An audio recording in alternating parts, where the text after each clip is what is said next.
Welcome back to my YouTube channel. It's Rishi, and today we are in chapter 1, form 2, patterns and sequences. This is a part 2 video. So for those who are trying to understand the topic or would like to get to know the concepts, I would recommend you to watch the part 1 video available in the channel before coming to this video. In this video, we are going to focus on how to solve the problems using the concepts mentioned in the video before. Without any further ado, let's begin.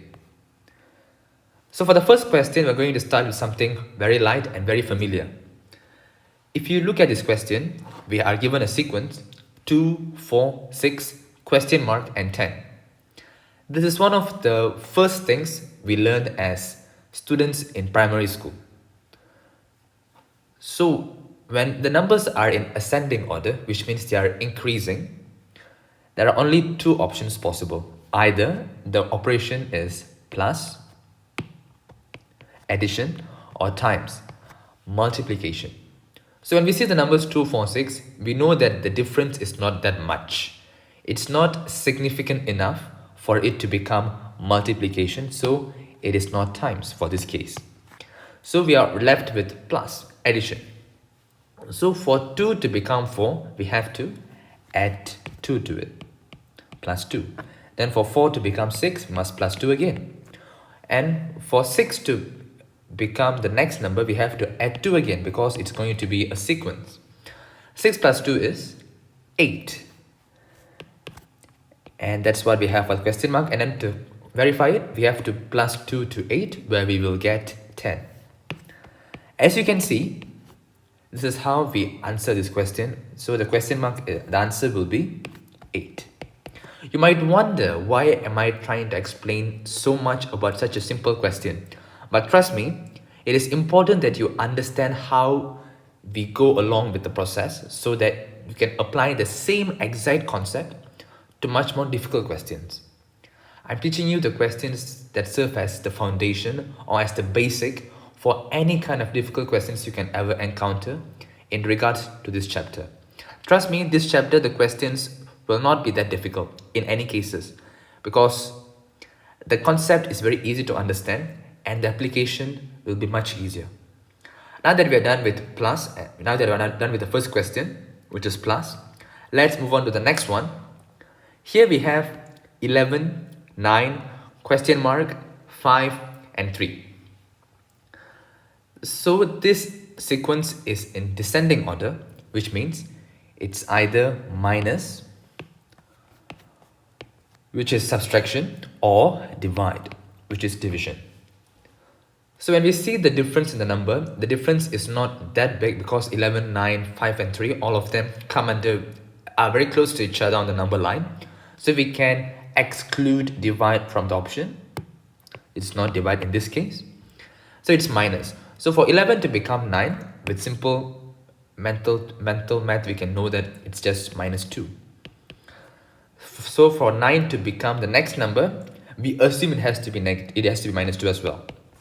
So 9 minus 2 is 7. So to verify it, let's go on. So 7 minus 2, we will get 5. So it's correct. And to verify one more time, 5 minus 2 is 3. So for this one, we will know that for sure that the answer is 7. As simple as that. Alright? Now that we're done with that part, let's move on to the third question. This is where the first chapter gets kind of tricky because it expects you to remember the patterns and the new concepts that they introduce in the chapter. You learn two things in this chapter that are not as common, which is Pascal's triangle and Fibonacci sequence. So if you would like to have an in-depth discussion, or should I say in-depth explanation on these two concepts, I would recommend you to watch the video before this, the video about the first part video, so that you have a better understanding of these concepts. So for the Pascal's triangle, essentially what happens is that the two adjacent numbers at top will add up together to form the middle number at the bottom. So it's like an inverted triangle where the top adds up together, leading us to the third number. So here we have 2 and 1. together they form 3. 2 and 1, together they form 3. So the question marks will be, and by the way, the edges of the Pascal's triangle will always be 1. So we know that this is 1, this is 1. Then the question mark will be, this one is 1 plus 3, we will get 4. Then 3 plus 3, we will get 6. Then follow suit here, we will get 4 here. So the answer is 1, 4, 6, 4, 1. And as it progresses forth, it will follow the exact same concept. Pascal's triangle might look a bit confusing, but it's very easy to understand. So we're done with the Pascal's triangle. Let's move on to the next question. Fibonacci sequence.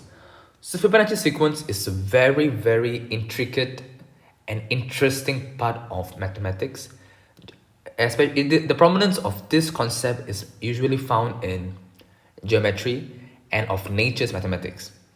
There's something known as the concept of golden ratio, which refers to the mathematical rule in a way that the nature follows it.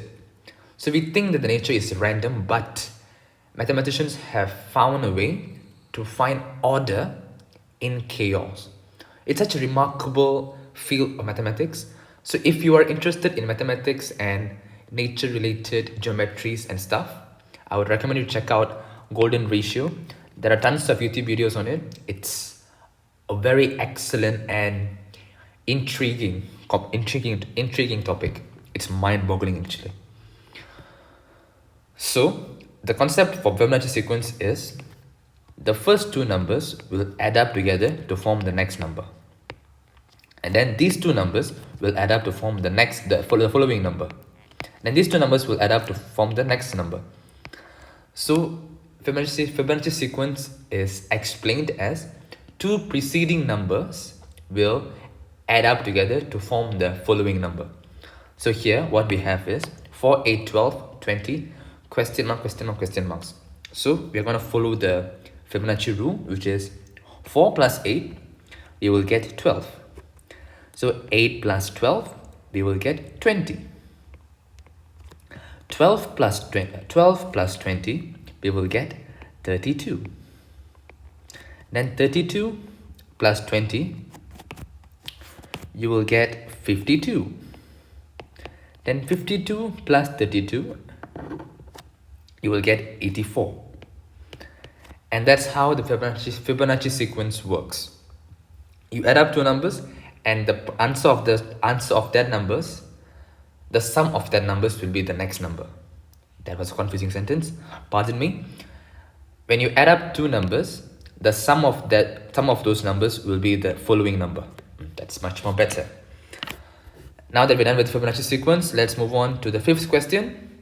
5, 25, 125, 625. Here, the same concept, it's ascending order, so it has to be plus or times.